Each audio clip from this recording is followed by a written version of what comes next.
So I really start that discussion there for people to get a fundamental understanding of this is where we came from. This is where I came from. This is my identity. This isn't something that you watched on BET or watched on City TV or CTV. These are real things. So once I establish that, I say, okay, here's the beginning. This is a theater of war that we came from. And I said, okay, let's pause for a second. How did we come out of that? And my argument is through education. And so again, as I said, I'm following my parents' story here, my father's story. My father actually never finished school, never finished secondary school. He couldn't afford it because during that time he had to pay for school. Couldn't afford it, so he had to get out of school. He became an apprentice, had to paint. My mother was lucky enough to get a scholarship, so she went through the scholarship route. So the scholarship to go to high school, so she was lucky enough to do that. And so I said with these stories, and it wasn't just her story about this education, there was an entire island, particularly after emancipation, that you saw this government that said the way to uplift our black masses is to educate them. And that's why, if anybody meets me, education is one of the most important things you can get, particularly as a racialized person. You know, and the fact that we can go to school for free, we seem to take that for granted. No, this is one of the most important things you can do. And I highlight, particularly for folks who don't understand it now, that if it wasn't for folks in 1834 and 1888 and 1914, if they did not have this access to education, I would not be here today. So I'm telling that story, and even more with overpopulation. So one of the reason why people had to leave. Anybody been to Barbados here before? It's tiny. It's like the size of this room. So Barbados is the size of this room. And you have 10 doctors in this room and we need one. What's going to happen to the other 9 doctors? You need to go somewhere.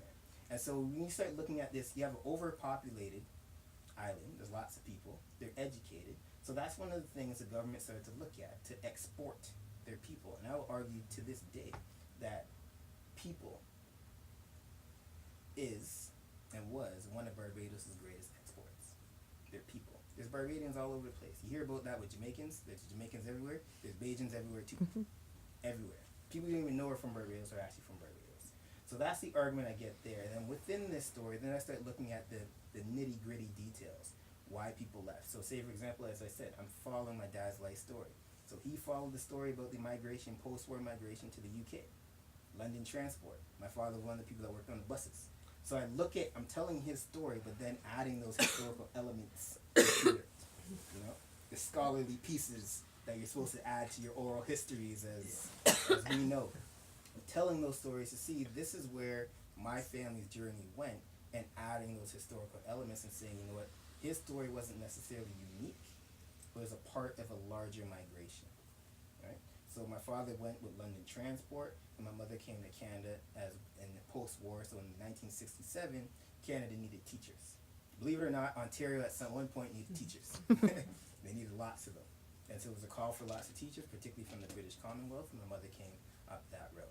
So then one of my chapters focuses on Barbadian educators, why they came, not necessarily if they're elementary school or secondary school, but also looking at post-secondary and also looking at folks who are doing things in their community. So I really focus on them, and I put the people in this book by name.